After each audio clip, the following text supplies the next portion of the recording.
It happens every year, right after the shad spawn. You head out to your favorite fishery, and all across the water, you see bass busting up like crazy. And you think to yourself, today is going to be a great day. I'm going to catch a lot of fish. But it's a mirage. It is a trick. If you follow that path, you are in for a rough day. We're going to talk about why that is and what those bass are actually doing. And how, if that's the only way you can fish, how to make the most of it. Stick around. We're going to talk all about it. Ooh, I just got popped on. You see? Oh, there we go. I got him. That may be a better one. Yeah, that is a better one.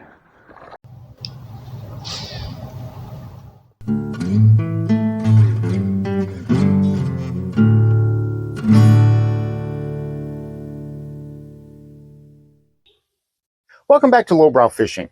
And it never fails, this time of year when I head out to the big lake, I see bass busting everywhere I look. They are going nuts. And there's a good reason for that. We just had the shad spawn, and those shad fry have hatched. Millions of them. There are huge clouds of shad fry everywhere, and those bass have the feed bag on. They're going crazy for them. And you think to yourself, well, this is going to be a great time to go fishing. I can catch all the bass that I need to. But it's a mirage. It's a trick. And you end up chasing those busting bass and not getting anything. And we're going to talk about why that is.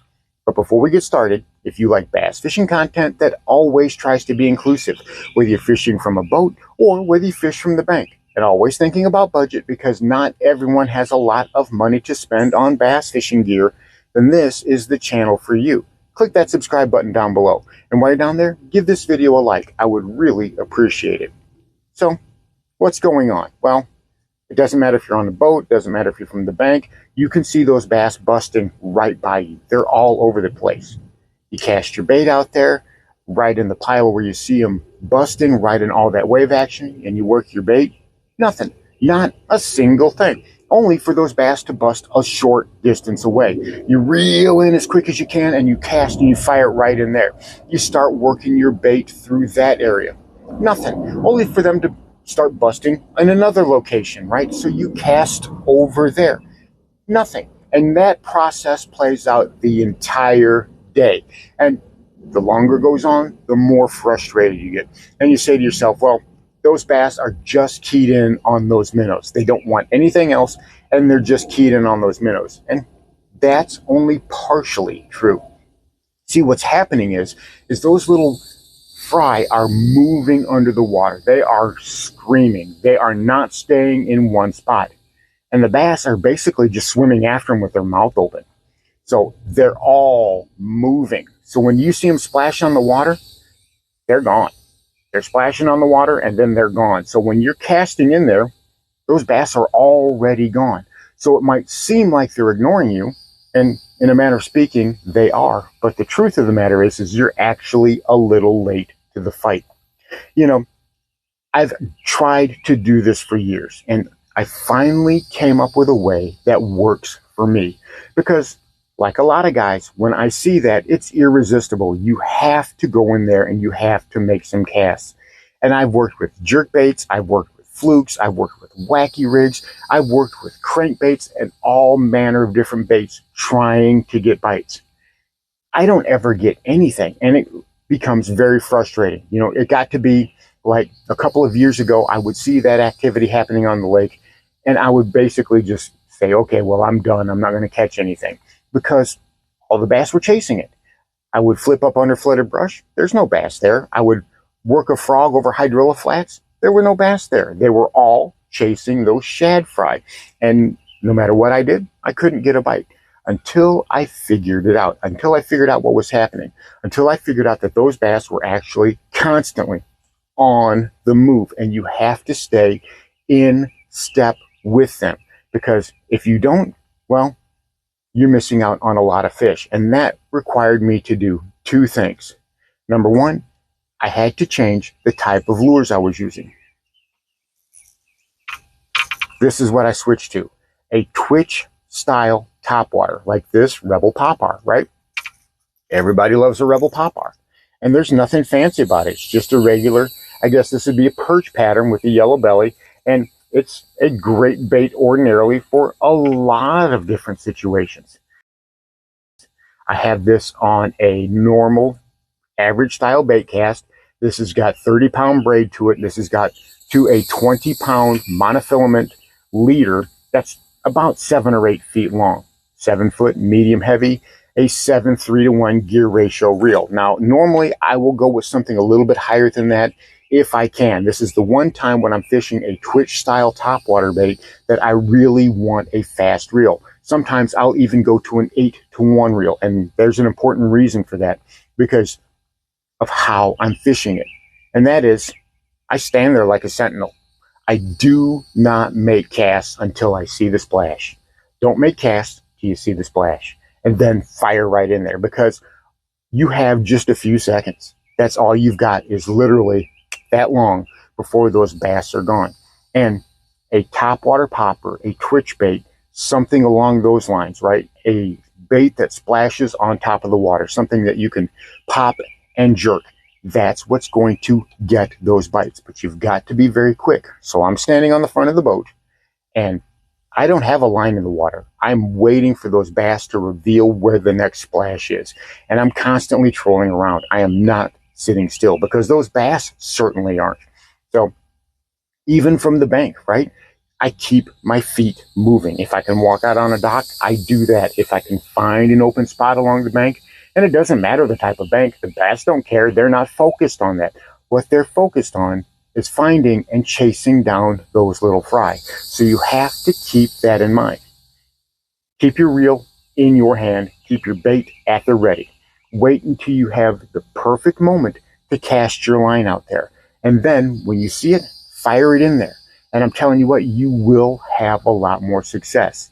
You might be disappointed with the result. And the reason that is because, well, every single bass in the lake is chasing them.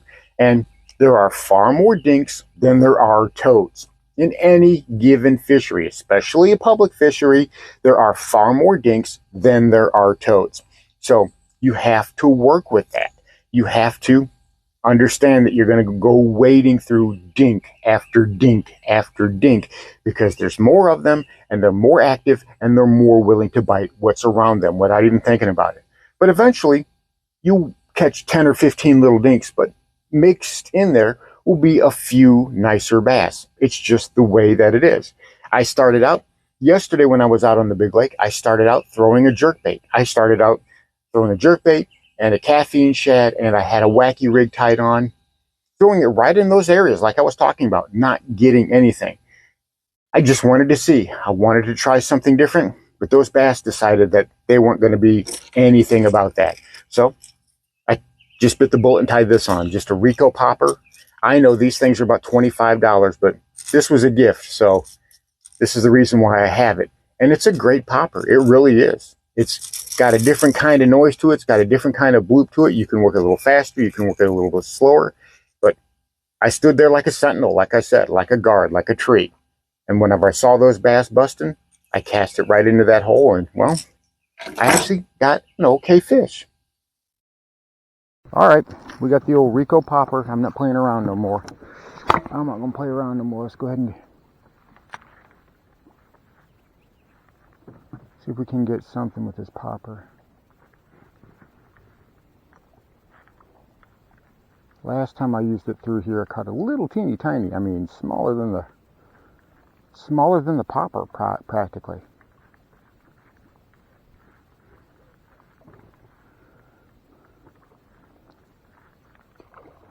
Got him.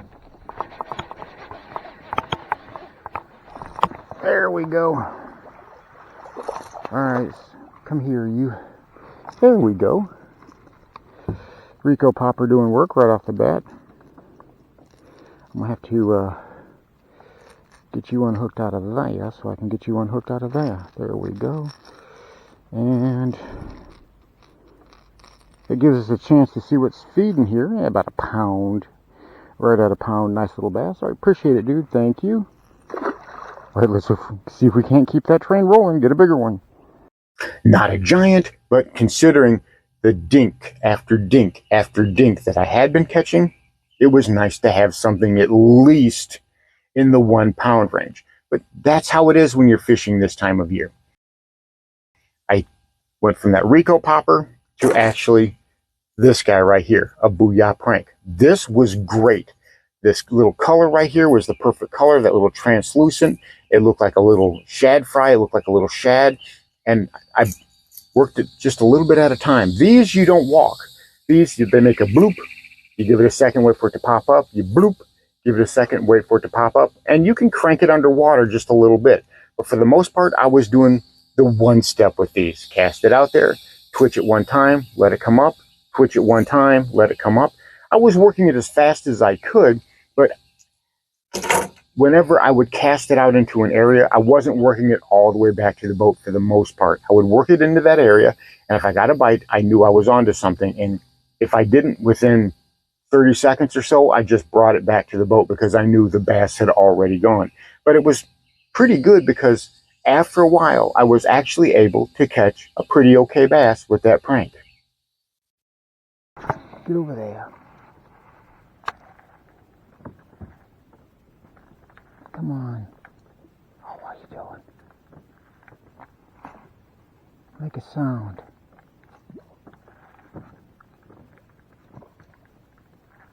Ooh, I just got popped on. You see it? Oh, there we go. I got him.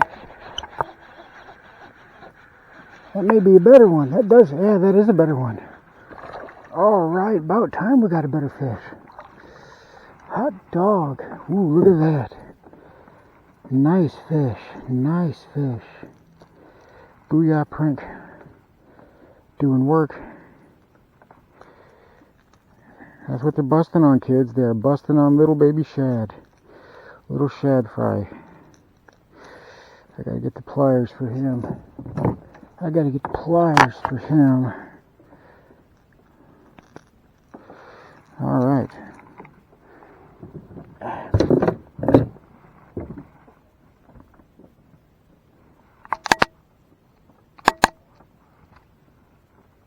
Nice fish. Appreciate it. About 1.25 pounds, maybe a little bit better. Thank you, buddy. Appreciate that. All right, let's go do that again. Now, I experimented with all different types of topwater. I went and even tied on a devil's horse.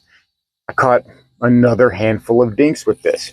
And the thing that I found out was it wasn't the color and it wasn't the type of bait that it was. Any type of twitch style bait that I was working on top, as long as it was fairly small, would do the trick.